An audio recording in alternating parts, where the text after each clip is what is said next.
The Adventures of Sam Spade, Detective. Brought to you by Wild Root Cream Oil Hair Tonic, the non-alcoholic hair tonic that contains lanolin. Wild Root Cream Oil. Again and again, the choice of men who put good grooming first.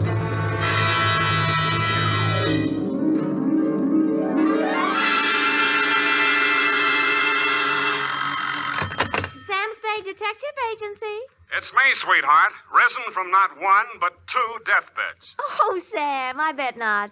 You wouldn't take that lying down. Oh, Effie, you made a joke. Well, you did first, Sam. I did not.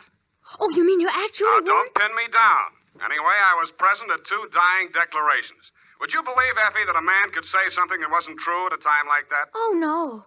You mean a man would be lying on his deathbed? Oh, Effie, you made a joke. Oh, Sam, now stop it. I don't know It's what you all mean. right, Effie. I forgive you. You can atone by telling me how wonderful you think I am. I think you're... That you may do when I arrive in a trice to dictate my report on the deathbed caper.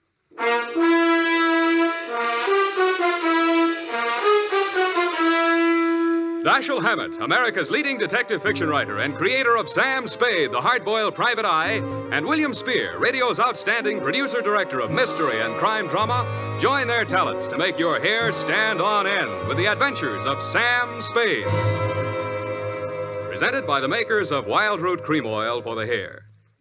Tell me, mister, how many times a day do you have to comb your hair? Not many, I'll bet, if you groom it right, first thing every morning with Wild Root Cream Oil. For this famous hair tonic grooms your hair neatly and naturally and helps it to stay that way throughout the day. Wild Root Cream Oil also relieves dryness and removes loose dandruff. With Wild Root Cream Oil, you don't have to keep combing your hair every 2 minutes. That is, unless your gal can't resist running her hands through it. Get Wild Root Cream Oil Hair Tonic. Again and again, the choice of men who put good grooming first. And now, with Howard Duff starring as Spade, Wild Root brings to the air the greatest private detective of them all in the Adventures of Sam Spade.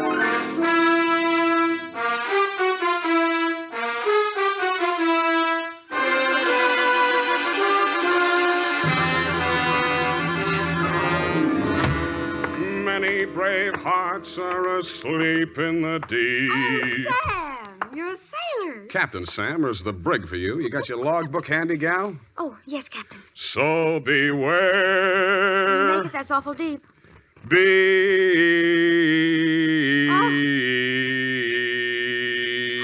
Date, June 20th, 1948. Where? Oh, Sam. I have no shame. To Marin County Sheriff's Office, San Rafael, California. Attention, Deputy Woodington from Samuel Spade, license number 137,596. Subject, the deathbed caper. Dear Bill, the dawn came up like thunder out of Chinatown across the bay. In San Francisco, all we could see was fog. But on your side, it must have lifted briefly because somebody named Dan Starbuck managed to find his way to a phone booth, call me, and ask me to meet him at the 3rd Street Pier in Sausalito.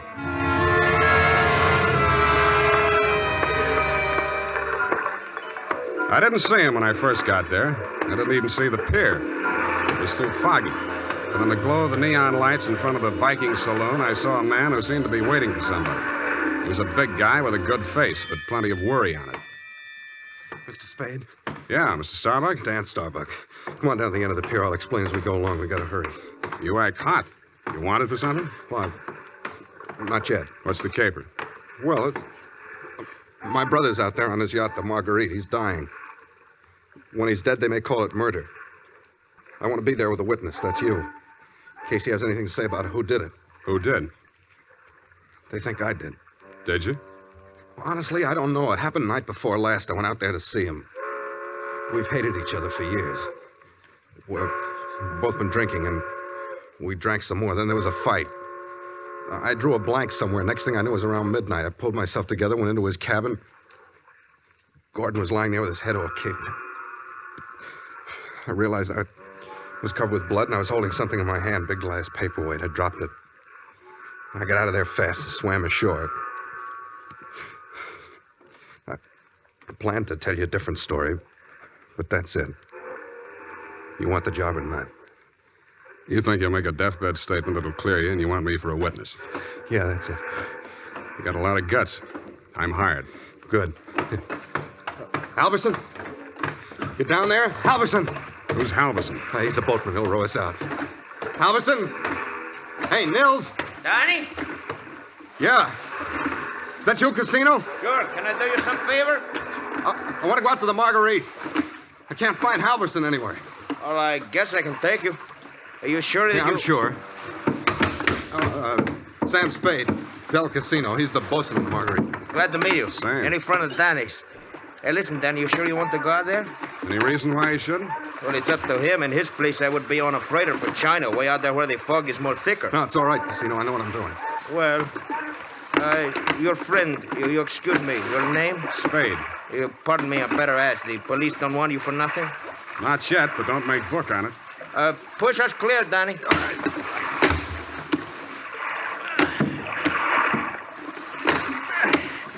This fog is closing in, but I can still see the lights from the Marguerite. I wish we don't find her.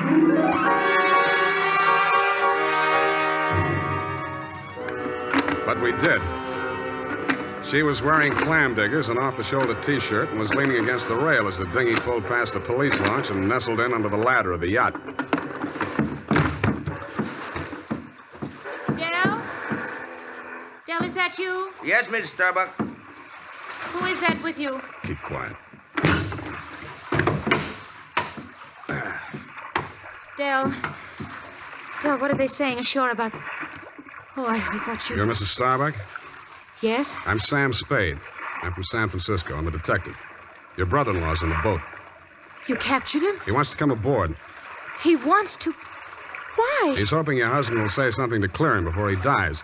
Is there any reason why he shouldn't come aboard? Oh, there's every reason in the world why he shouldn't. The police are in there with my husband right now. Yeah? The doctor says there's a possibility that he may regain consciousness long enough to make a dying declaration. Mm-hmm. If he's face to face with Dan, there's no telling what he'll say. I wish Dan wouldn't... My husband is dying. Dan? Yeah. What'd she say? I don't know, but I think you better come aboard.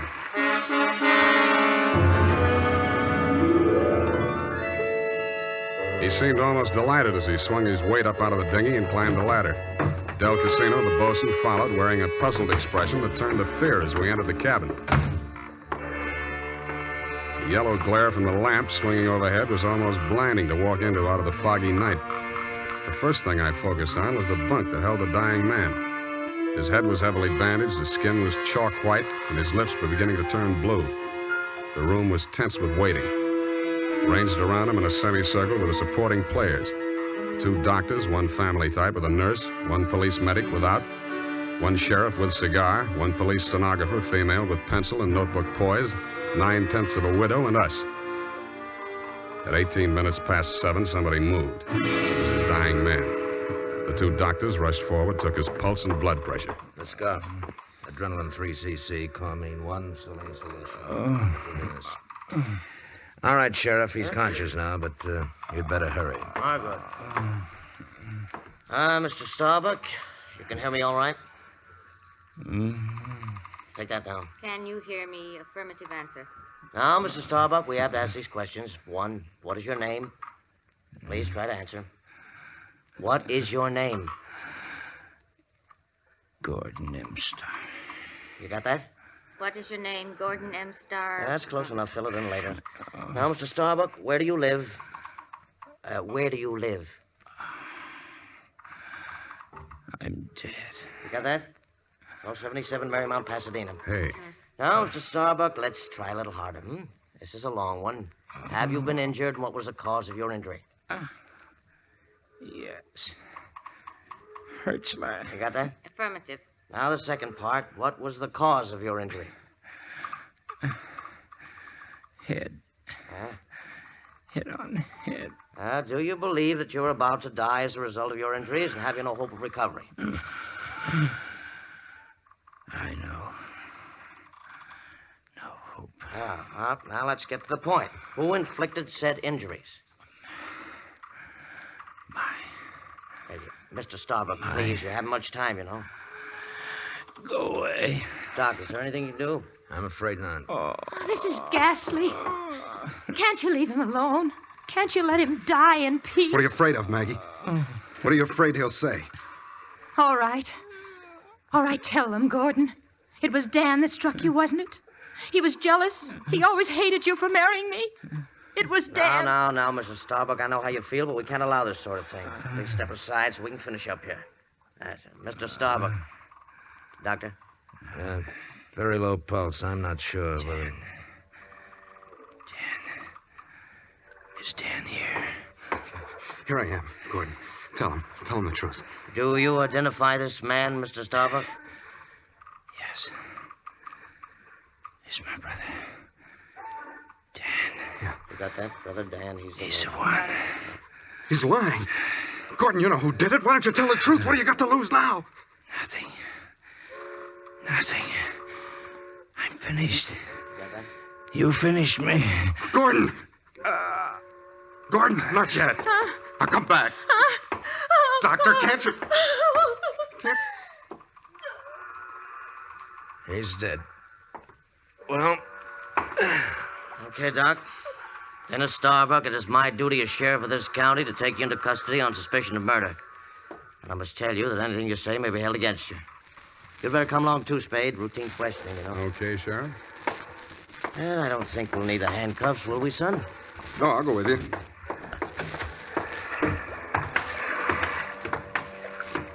Yes, indeed, son. It's always smart to come along quietly. Yeah. But this is as far as I'm going. Hey, Dan, come back here. Use your head.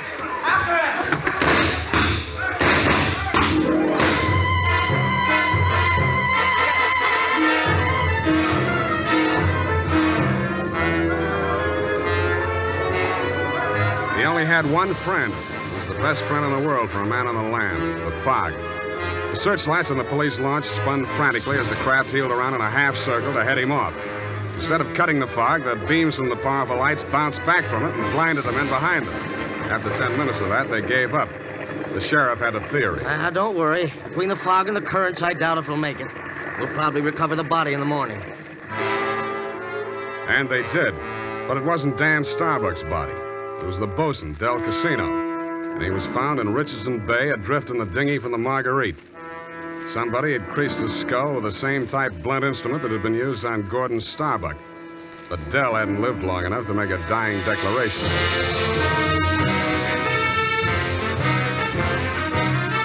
The makers of Wild Root Cream Oil are presenting the weekly Sunday adventure of Dashiell Hammett's famous private detective, Sam Spade.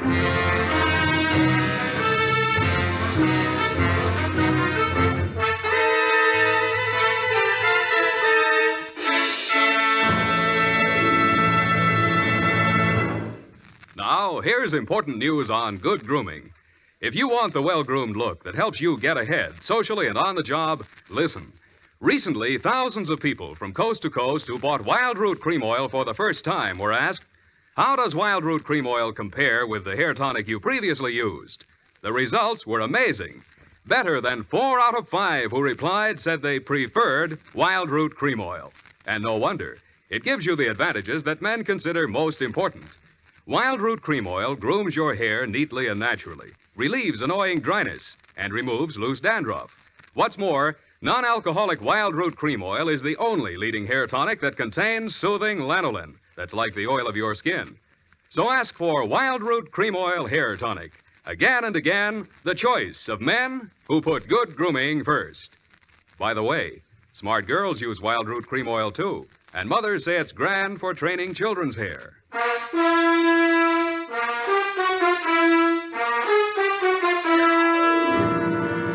And now, back to Caper with 2 Deathbeds. Tonight's adventure with Sam Spade.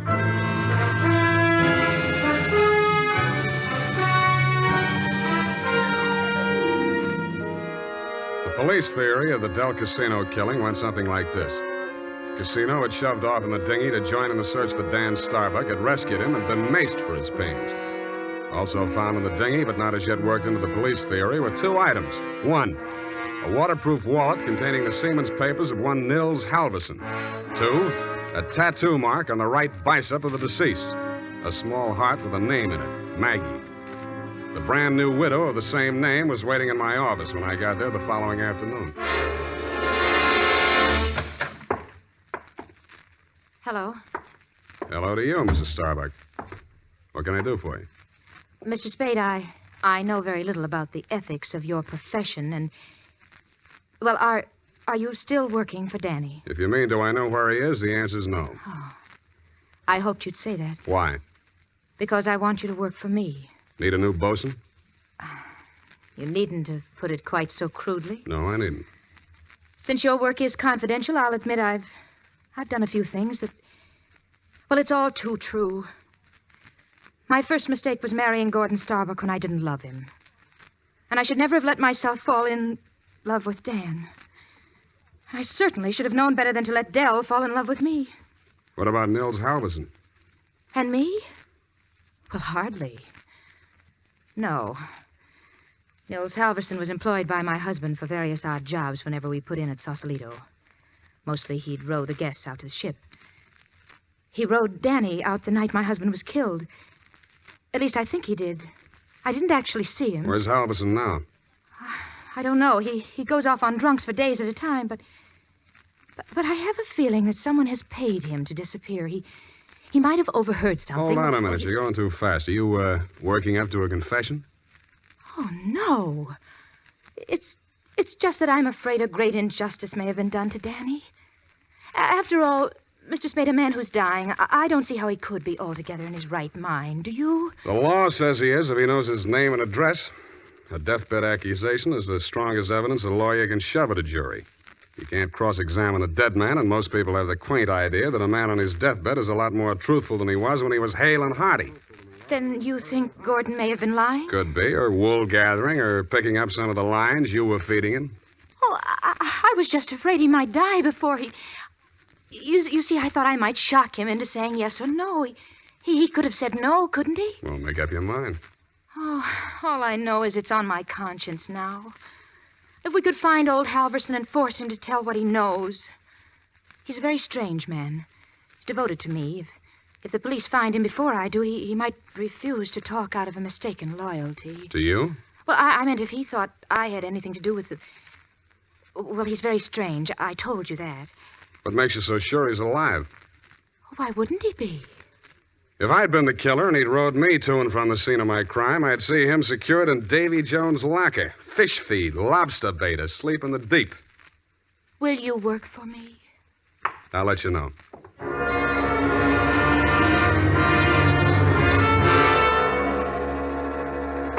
I didn't have time to get tattooed, but the rest of me was marinated enough. On my head, I was wearing a dirtied-up yachting cap, and the rest of me, I was wearing a pea jacket, dungarees, and sea boots. I was also wearing clamshell number 5 as I rolled up to the Viking saloon. Well, what'll it be, mate? Akkeviet and water. Have you seen my cousin? Your cousin? Who's your cousin, Prince Valiant? No, my cousin Niels Halverson. Niels Halverson. Oh, no. You're Neil's cousin, are you? Yeah. Well, coming from the old country? Yeah, Minnesota. By Yemeni. Well, now, he'll be right glad to see you there. Where is he? I don't want to say this too loud. Yeah. Bend over there. Yeah? He's in trouble, you know. Oh. Yes, I got him holed up down below. Oh. Yeah, come on. Well, by golly, I sure been glad to be going to see my cousin Niels. Niels Halverson. Drop the act and get down there. Hey! Okay, Joe, I'll take over from here. Easy. Okay, Danny, my boy. I got his gun. But watch him now, watch him. He's full of smorgasbord. Well, Spade, you're the one person I didn't expect to see, but I'm very glad to. Yeah, I wish I hadn't found you. I wanted to find somebody else first. Halverson? Yeah. He's here. Want to see him? That's what I came for. And under here. Watch your head, low bridge. Yeah. Here we are. Where? A boathouse under the pier. Halverson used to hole in here to sleep off his schnapps. Where's he now? Over here. Uh-huh. Yeah, he's going to be a long time sleeping this one off. He'd been missing since that night. Nobody knew he was here till last night. I headed for the saloon when I swam ashore. Joe hid me out here. He could still talk then. What'd he say? I wrote it down here. But it's no help. Let's see it. Well, it's just a jumble of words. Marguerite. Merry Christmas drink. My beautiful Helga. Row, row your boat. Now throw me back, row me back. $20 good and drunk. Fog rolling in. Good and drunk. Gonna be 5 days, no business. Oh, my head. Paint the boat. All crazy stuff. $20. Did you give him $20 to row you I out? didn't even see him. I swam out. My loving brother wouldn't have let me on board if he'd heard me arriving like a gentleman. $20. Did you frisk him? No. I'll have a look. Oh, I don't... Hey, wait. Uh-huh. Real soggy, but a 20. I don't care. I'm sticking to my story. I swam out there. I didn't give him that 20. Maybe you didn't. Maybe you didn't. You gotta believe me. I didn't even have $20. That's why I got... Shut up. What's the matter with you? What are you gonna do? Come over here, Dan. What? I don't believe a word of your story, and even if I did, it wouldn't make any difference. What are you... Shut up. You're going to stop talking and listen for a while. I stuffed a gag into his mouth and muscled him over to a piling and handcuffed him to it. He didn't even look surprised. He just stood there staring at me as if he'd lost his last friend in the world. But I wasn't looking at him as much as I was listening to those footsteps in the boards overhead. I waited for them to come back. They did. I walked across the soggy planks to where Nils Halverson lay in the shadows.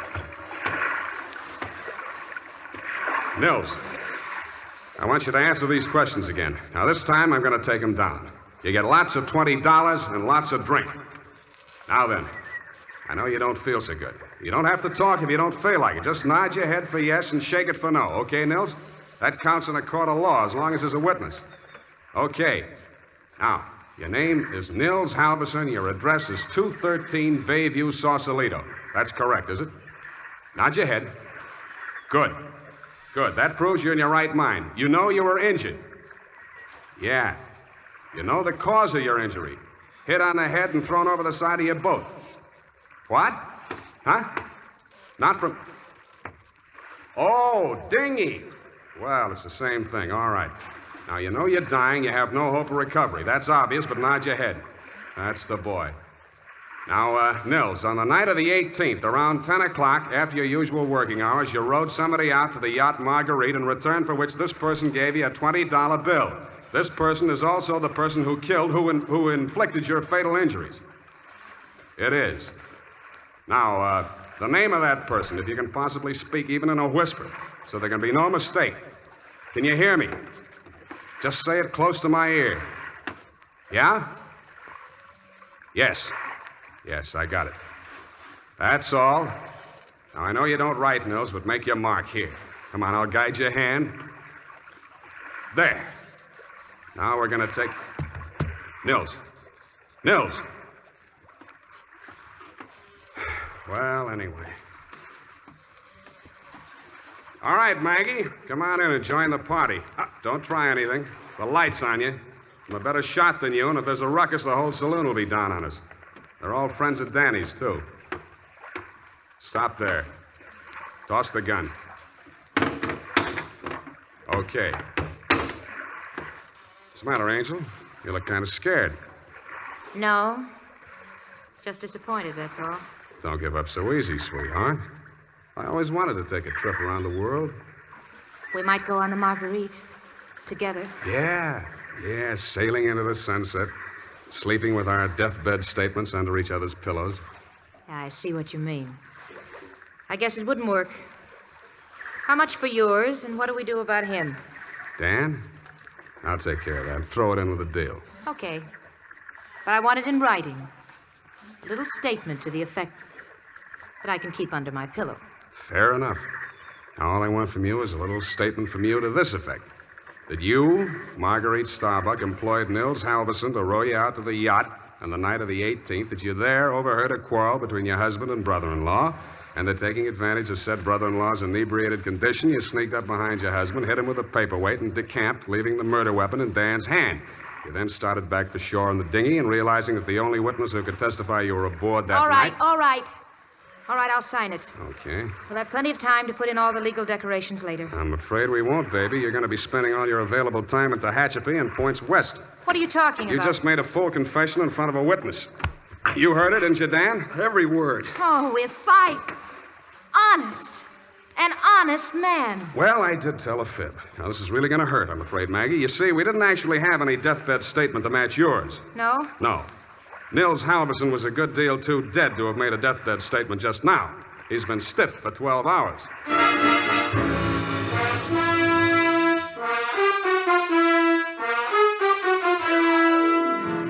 Period, and a report. Well, Sam, I'll type this right up because then I'm leaving. Wait a minute, Effie. I had to do it that way. Don't you understand? Of course, Sam, I quite understand. But you object, huh? A cruel, ruthless, murdering, though beautiful woman, foiled by a clever ruse, a great acting performance by the greatest private detective of them all. Is that all? You're still leaving. Yes, Sam, my bags are packed. Well, pardon me for having feet.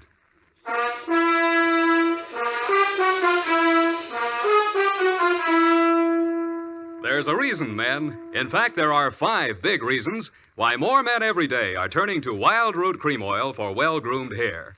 Wild Root Cream Oil grooms your hair neatly and naturally. Wild Root Cream Oil relieves dryness and removes loose dandruff. Wild Root Cream Oil is non-alcoholic and contains soothing lanolin. 5 big reasons why you, too, should join the millions with handsome, well-groomed hair. Why you should step up to your drug or toilet goods counter and ask for Wild Root Cream Oil. Get the big economy bottle and the handy new tube that's easy to pack when you travel and just right for the office or plant. Also, ask your barber for a professional application of Wild Root Cream Oil Hair Tonic. Again and again, the choice of men who put good grooming first. Well, here it is, Sam. Goodbye. Now, wait a minute, Effie. You can't leave like this, not without... Oh, all right. I'll talk to you while I'm putting my hat on. Well, can't you at least look at me? After all, you should give me a chance to justify... Sam, apparently you're laboring under an apprehension. Of course I am. Oh, boy, am I glad I picked the last in June and the first in July. What are you talking about? My vacation. Vacation? You just had a vacation a few months back. 12, Sam. That's a year. Well, if you want to take advantage of a legal technicality... No, Sam, don't say goodbye, man. Well, it's customary, I suppose. It's lucky that some of us keep our nose to the grindstone, our ear to the ground, an eye to the future. Huh? Television's just around the corner, you know. Oh, Sam. Come here, sweetheart. You look lovely in it. Come here. Have a wonderful time. Oh, Sam. Oh, Sam. Come here. Now, go on. You missed your train. Where are you going? The Los Sierras. Well, just so you don't go to Kanab, Utah. All right, Sam. You know best. Good night. Good night, Sierra Sue. Now, who can we get for that part next week?